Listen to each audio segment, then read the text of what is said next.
Hello, everybody, and welcome to Home Based Business Review. I'm your, I'm your host, Carl Douglas, and we have a special guest today, Mr. Dr. Scott from Eastern University here in Washington. Okay, Spokane, Washington. That is. I want to make sure we get it right. It's not Washington D.C. It is Spokane, Washington. Okay, and this professor right here is going to basically tell the story. My understanding, it wasn't always easy for you, Mr. Scott. But first of all, thank you for coming today and wanting to share your knowledge and your information. So those people who are listening, I'm sure they are going to be amazed on the struggles and the things that made you who you are today. So let's talk about that. Tell me, first of all, welcome to Home Based Business Review. Thank you. Thank you, good sir. I appreciate it. So tell me, where did it all start? Well, I go all the way back to the Bay Area. I grew up in East Oakland. Okay. And I was the youngest of seven, 6 boys and 1 girl. And we had a lot going on because this was the mid 60s up to the mid 70s. And as a result, I learned right from the start, because of my older brothers, what social justice was all about. Of course, being in a predominantly Black town, we were being harassed by the police, and more so than the average kind of problem. And that's why the Black Panthers started right up in our neighborhood. And actually, my cousin is Huey Newton, one of the co-founders. Oh, wow. Of the Black Panthers. Yeah, yeah. And when he took that route, my oldest brother joined in on that. And all of a sudden, it seemed like Black militancy might be able to get the attention for change, because we were always talking about how to become an agent of change. And then my second oldest brother took the route of the hippies in San Francisco. He went across the bay, and he believed in make love and not war. And then my third oldest brother was with the student activism, and he was part of the Cal Berkeley protest against nuclear proliferation, discrimination racially, and the overall wealth that was being, kind of robbing those that are poor. So as a result, I saw these 3 different avenues going on, and they were brought right into my house. So I always thought about, what in the world can I do when I get big enough to do something? And so I played basketball and became one of the highly recruited basketball players in the Bay Area. And that brought me up to Gonzaga University. And so I was a point guard there for 4 years. But deep in my heart, I was thinking maybe I'll just get a good career in college, play for the Golden State Warriors, do law school in the meantime, and then run for president. That's what I was thinking to do. Okay. That's pretty interesting. Because I thought, well, it's not that I'm super great, but if everyone else that got in there changes their motives and their kind of purity, maybe I could have some people around me to keep that purity there, keep the motive going, and remember where my roots came from. So as a result, I was kind of gearing toward law school. But eventually, after doing a double major and English and criminal justice, I felt like, well, maybe I should just make a little money first. And I got in a car accident, so that, and as my senior year, and that messed up my shots with the Golden State Warriors, because they were going to get, Al Laddles was going to give me a tryout at least. Okay. So with that, I said, okay, maybe I'll make a little money. So I got into corporate America, and I realized corporate America wants your soul, and I was not willing to give up my soul. I thought that was asking too much. My soul belongs to my Redeemer. And so I quit being a regional manager for a Fireman's Fund, American Express. And what I did was serve the Lord full time and work my way back to college to talk to college students about the meaning of human life. What is the meaning of human life? That was something I always wanted to share with people. And so what happened was a few folks realized, hey, why don't you take a few history classes? You talk about history so much. Eventually, I got a master's degree in history, and I was a grad assistant, so I didn't have to pay for it. And then I began teaching in Africana Studies and American history at Eastern Washington University. And then I went back to school later and got my PhD back to Gonzaga in leadership studies, focusing on the civil rights leadership, primarily of Malcolm X and Dr. King. And so that was about 2007. So I've been teaching full time at Eastern since 1992. And my whole thought was how to be a change agent by reaching young people. And I felt college was the best route. But in the middle of all that, as I was pursuing my PhD, I ran into a problem that caused my liver to fail. And Mm. I was 52 pounds less than what I am now. Okay. It was the same disease that took that great running back, Walter Payton, uh, Yes. at the same time. And so I realized, what can I do? So I went back to Mayo Clinic in Minnesota, and they worked out a thing where they said, hey, if we can get rid of this newfound cancer right outside of your liver, you could get a liver transplant if you can find someone. So they got rid of the cancer, luckily, through some drugs and radiation. And then they told me I had about 6 to 9 months to find someone who could give up a liver, because if you wait on the list, it's too long of a wait. Right. And believe it or not, one of my close friends, who was a southern Idaho farm boy, as Caucasian gets, and I'm as black urban gets. But they said under the microscope, we were better than twins when it comes to disease history, blood type, and it shows how race is a social construct. That's Race all. is just a social fabrication. And Yes. so this young man, who was a close friend of mine, saved my life and gave me 2/3 of his liver. And so that was quite a struggle, because I was wondering, should I keep pressing toward the PhD? Should I give up? But I just kept fighting because I knew anything that's worth anything is going to cost you something. And I thought if I could just get the PhD and have some doors open to reach young people, whether it's through guest speaking, whether it's through teaching on that campus there, or doing a presentation like I've done at Oxford. I've done a couple of presentations on uh, mass incarceration and affirmative action at Oxford University. I got to speak at Sao Paulo, Brazil, University of Sao Paulo, and they just like the folks in Scotland when I spoke there, they wanted to hear more and more about Dr. King and Malcolm X.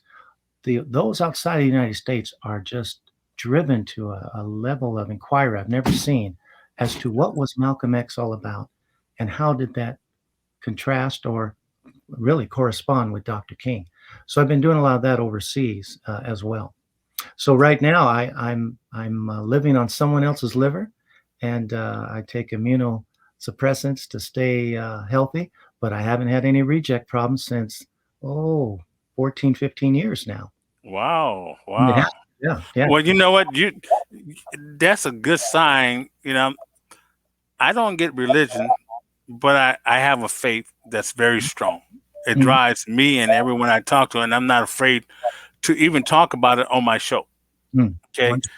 Mhm. Everybody understands that there's a purpose for you to be here. You won the race, and now you're here. Yeah, yeah, You have a job to do. Your job is not done. You may think, oh, well, the doctor said this, but guess what? Here's another sign that it wasn't his time. that's right. That's exactly. Okay. And I can tell you kept going and you're on a mission Yep. until you take your last breath. You're on a mission to change lives, not Yes, just the individual, but the family that particular person may have, that's right. because you never know who he's connected to. You Exactly. know, Jesus didn't. He just didn't appear. Well, he did appear all of a sudden, Hmm. but David didn't appear all of a sudden. That's He right. went through a chain of events, a chain of lives, a chain of connections. Yep. Uh, but yeah, I love to hear this because like even right now we're talking, Hmm. okay, and we never met. I've been here for 3 years, Mm. and then comes to find out that you was a professor of my daughter as well as My God. let me just keep going here. That's My son-in-law, huh. okay, who's very incredible. Hmm. My daughter is very strong, and I'm like, well, she said, Dad, I want to marry him. I said, okay, because I know how strong she is, Hmm. Hmm. and I'm not going to stop that. Hmm. She wanted my okay, but actually she had my blessing from day one when she told me she was going to marry this gentleman. Wow. You know, Amazing. so right now here we are, and the whole reason why we're interviewing you today, it's not because we want you to be a person that's in funnels connection. Mm, we know that we're going to be the largest directory. So what we're going to do with that kind of power? mhm, You mhm. know, we need to do the right thing. Yes. Okay. And that is one of the reasons why I'm so excited to have you on the show today, Mm. because of who you are. Thank you. I So, appreciate that. so now here, I want you to tell me, okay, I want you to tell me, when was your biggest breakthrough? Very good. Well, I think my biggest breakthrough was when I realized that I could come up with a condensed, I would say, bridge to overcome the issue of race. And eventually I was able to publish a book about it entitled Unlocking the Master Narrative Oh, I uh, like that name. two Yeah. years ago. Yeah. Mhm.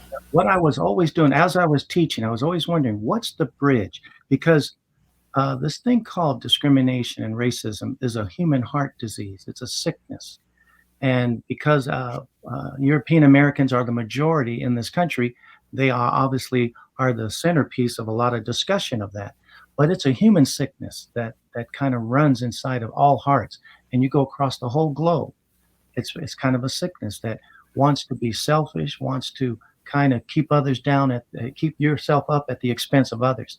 So what the biggest breakthrough for me was to realize that there are five major pillars of racial discrimination, or what we call unconscious bias, that I felt if I could convey this on the masses, small group after small group, one student after another, maybe there could be a number of folks that would walk across this bridge to change something in this country that legislation can never change, to change something in this country that one leader cannot change. And so when I came through this understanding, it was the biggest aha, the breakthrough I've ever had, was that the five pillars really are centered on fear, ignorance, myopia, and listen to this, insecurity, and selfishness. The, Hmm. the reason the human heart and the reason human beings do not communicate well is because of these five things. But here's the positive aspect of it all. They have five antidotes that can actually take effect now. For fear, I think the best thing, and I kind of can tell you a long story, but I won't, in my own experience, what answers that? What's the remedy of fear is really exposure. And that's why at the campus setting, you have young people coming together, exposed to groups they've never seen before. But because they're young, because are still impressionable, that exposure will kind of overrun and even cause an evaporation of the fear of folks that don't look like them. And then number two, ignorance. Well, the best is either, I say the best remedy is either what I would call formal or informal education. Just to watch Eyes on the Prize, volume number one, and to look at the 1955 lynching of Emmett Till, and then how 3 months later, Dr. King, as a 26-year-old, shows up in his wide brim hat and says, "The only weapon we have is the weapon of love." That changed the whole social landscape. Education, just to see that and to see the depths of the sickness of segregation and Jim Crow, opens up, and I would say evaporates that thing called ignorance. And then the third, I would say, sickness or aspect of sickness is really this thing called myopia. And myopia means short sightedness. So I'm referring to a cultural myopia, where it seems like it's okay to say this about that group of people. It's okay to make those kind of jokes. It's okay to use those kind of words because it's accepted within the circle. And the best thing to break out of our cultural myopia and our comfort zone, I would say, really is immersion, cultural immersion. Just to spend a whole weekend on a indigenous people's reservation or at a powwow for 3 or 4 days, or to go overseas, all of a sudden you realize the way you look at things, the way you see things is not really universal at all. It's just that we're told, and many people grew up thinking the American way is the universal way. So I think cultural immersion can utterly, I would say, disintegrate the myopia. This is why I take anywhere from 15 to 45 students on what I call the 1,000 mile civil rights tour. Hmm. We go down to the deep south during spring break for 7 days. We make 23 stops in 5 states. And after looking at all of these civil rights landmarks and hearing from some of the folks that were there as freedom riders, that were there when that lynching museum was constructed there in Alabama, in Selma, all of a sudden you can see young people change right on the spot. Yes. It's something that when you become an eyewitness, a first taste and see of what really the civil rights struggle was, it changes your whole impression, white or black. And I saw that happen with that kind of cultural immersion just for 7 days. And then when it comes to insecurity, insecurity is always running. You got fear, ignorance, myopia, and then you have this thing called insecurity. And I would say this is what motivates young people. They haven't found their place in life yet. They're not really sure who they are yet. They're not sure what their self identity is yet. And that insecurity is what actually drives people to join gangs because it's the only answer to getting validated. And so Mm. I think what they need, what people need instead of insecurity or to answer the insecurity is a sense of dignity. The Latin word dignus is where we get the word dignity. And dignus just means self-worth, inherent, congenital, God-given worth. And if folks can see that they have something about them that's invaluable long before they get credentials, publish something, get something after their name, you have an inborn, at birth, worth. And I think that needs to be instilled into all individuals. That would help. And I believe even erase this matter of insecurity. And then lastly, selfishness. The only answer for selfishness that I've found is the word sacrifice. And that is not a sacrifice like a Robert Kennedy, a Dr. King giving up their life. It's actually a sacrifice to be willing to lose your face, to ruffle a few feathers, because you know something in your conscience does not okay talking about people like that as they walk by or referring to women like that way. It's when we speak up and rock the boat a little, even with those that we love, as long as we're respectful, and even the older ones than us. As long as we're respectful, it'll be received. And every time I've sacrificed and lost my face for what I know is right, every time afterwards, not only do I have the inner witness, a number of folks have come and said, I'm so glad somebody finally said something. Yes. So I think about it: exposure, education, a cultural immersion, a kind of sense of dignity, a newfound sense of dignity, and the opportunity to break that link, to break that change, that chain of under the carpet discrimination, under the carpet stereotyping that results in, this ill treatment of each other. I believe with these, I would say these five antidotes, the five pillars of racial discrimination, of prejudice, of unconscious bias can actually be diminished at a high rate, especially among young people. I appreciate this. We're going to put this inside of the blog so people can read that. Okay. Also, we're going to post it on YouTube. Great. Okay. Um, in the category that it needs to basically be in. I feel that you are definitely talking the language to these young kids. They need to hear this, not just young but older as well. That's right. Okay, I gotta say thank you very much for bringing this to us. Now, there's someone right now there's a group of people actually sitting down and going to be watching this video. Mhm. And do you have anything? I know the book. We'll put that down as well, so they can order your book as well. Sure. Do you have any final thoughts for them? If you were talking directly to someone Sure. that's confused, they want to go to college, but not sure college is that important now because life happens, what would you say to them Mhm. to, Mhm. to for them to understand that they can empower themselves? To Yes, do yes. This is really an issue of self empowerment. As long as it's for others, it'll always, I would say, sow a seed of a marvelous harvest to come. The more we give, the more we put out for others, I guarantee you, you'll get these side blessings back towards yourself, but that's not your aim. My aim was not to travel around the world free of charge, but I have done so. My aim was not to travel around the country and even bring students to other places to see something, but it's happened because my aim has been what benefits others. And I would say for young people out there, your lived experiences and the hurdles that you've overcome and the hurdles that are before you, the challenges, even though the odds are against you, those will be your qualification to bridge others into what I call the beloved community, referring to what Dr. King and Malcolm X had longed for. Because deep down inside, this is the key that I think all young people should hear. As a young person, you're a representative of this country's future, of America's future. And what America needs is to come up to its own, I would say, its own calling of e pluribus unum, out of many, one, out of many people, one nation, out of many faiths, one country, out of many races, one nation. That's what we could say is indicting us, but at the same time, it's challenging us. And young people have a way to be able to reach folks because you have street cred. You're young and you've gone through the things that young people can relate to. And I would just like to lay out this as a big hope for you.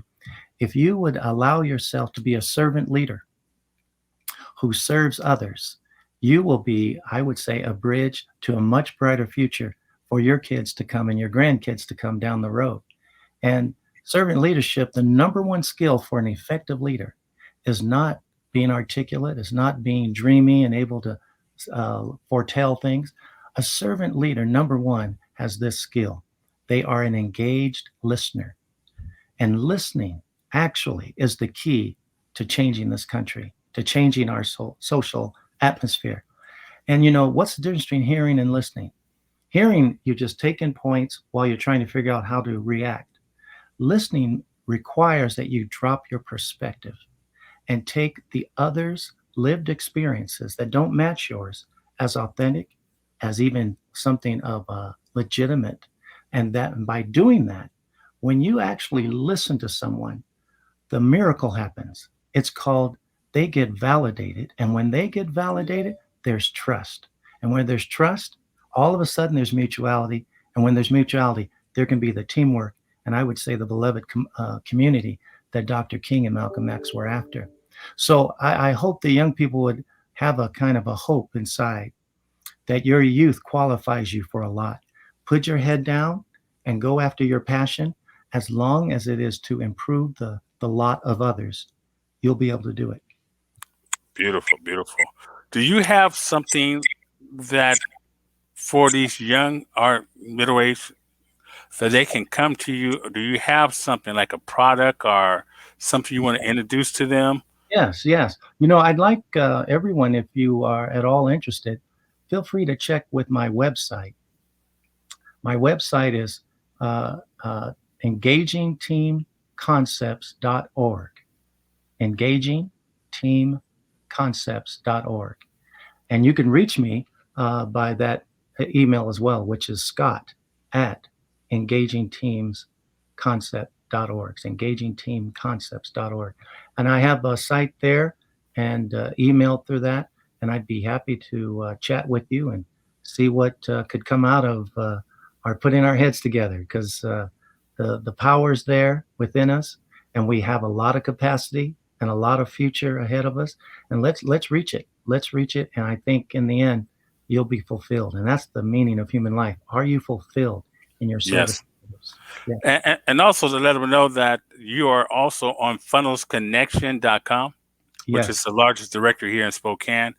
And I will have you in the blog. They can get those pillars that you mentioned. I Okay. think that's going to be great.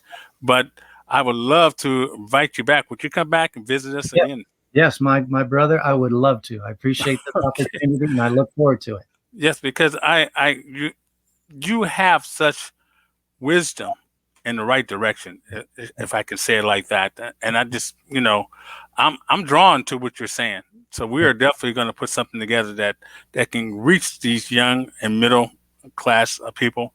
Yes. Well, not middle class, but middle age. Uh, you're talking my language because, like I mentioned to you, I used to have a charm school that taught etiquette for. It was Ooh, called Diva Darlings, Debonair Dudes, and I the love the lost art of understanding how to treat an it. Yeah. individual, or Yes. how to wear your clothes, how to groom yourself for someone to look at you and say, "Oh, I like you," because my first impression when I looked at you, I liked you. Hmm. Hmm. Okay, and a lot of these kids don't understand that. But listen, let's Okay. let's talk about that another time. Yeah, you bet. I'd But love to. but Dr. Scott, like I said, we really appreciate your time today, and we're looking forward to the next interview we have with you. Thank you for this opportunity. I Okay, appreciate it. bye Okay. for now. Bye bye.